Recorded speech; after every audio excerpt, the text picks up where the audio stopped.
Well, joining me right here in the studio is Mustafa Barghouti. He is a leader of the Palestinian National Initiative. Usually he's based in the occupied West Bank. Mustafa, welcome to the program. So, impunity, not just impunity for soldiers, but settlers. Also on top of it, politicians. And you witness it every day. Absolutely. Actually, what we witness at international level is a very strange picture, rewarding the criminal and punishing the victims. That's exactly what's happening.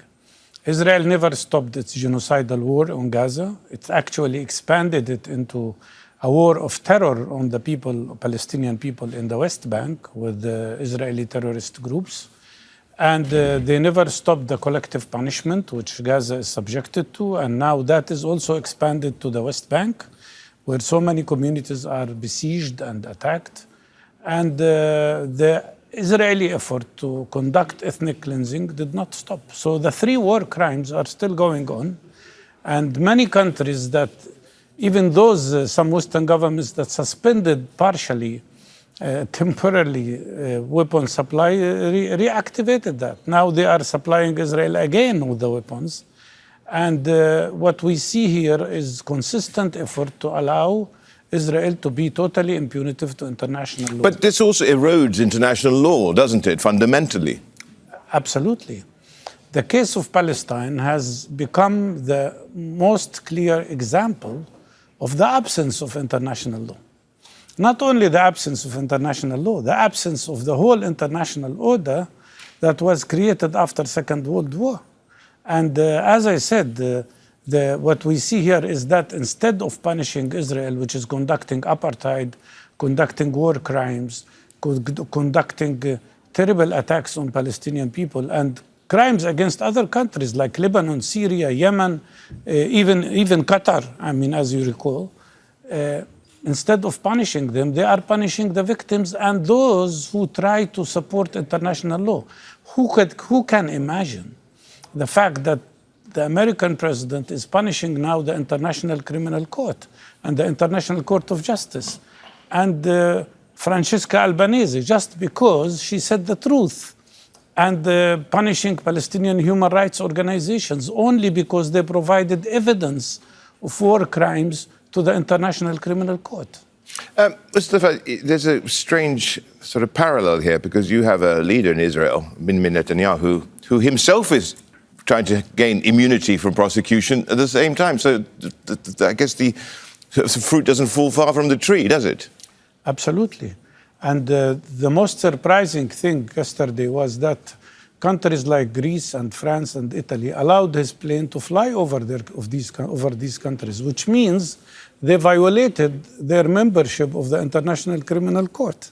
So in my opinion, what you see here is that allowing Israel to continue this terrible criminal road to the level that Israel has transformed into a system of fascism against Palestinian people is actually hurting the Western countries themselves because they become complicit with war crimes and unable to implement international law. But worse than that, we see an alliance of fascists worldwide supporting Netanyahu and supporting Israeli criminal attacks. And that is very alarming because it means that the whole world is now subject to the risk of absolute absence of international law.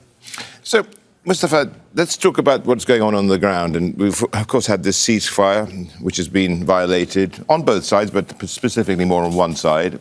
Do you hold any hope out for 2026? Yeah, I have hope in our people because regardless of what Israel has done, we remain resilient, we remain steadfast, we are there. I was really so much impressed by the fact that regardless of the terrible war on Gaza, which took the lives of 71,000 people, including 20,000 children, which has hurt so many injured people, and you're talking here about 12% of the population. Apply 12% to a country like the United States of America, you would be talking about 35 million people killed or injured. Nevertheless, people were resilient and they stayed. During the last 2 years, we had 85,000 young, new children born in Gaza. And they survived because of the heroism of the Palestinian medical teams and health teams that continue to work. In the West Bank, regardless of all these attacks, people are so resilient and determined to stay in Palestine. And what gives me hope are the peoples of the world.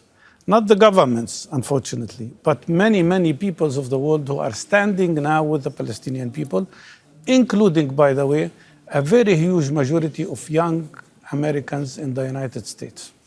Very, very quickly, you talked about the right-wing move of the body politic of Israel. What's the end game, very quickly, for them? I think they've already reached the point of becoming a fascist system. Fascism in every sense of the word.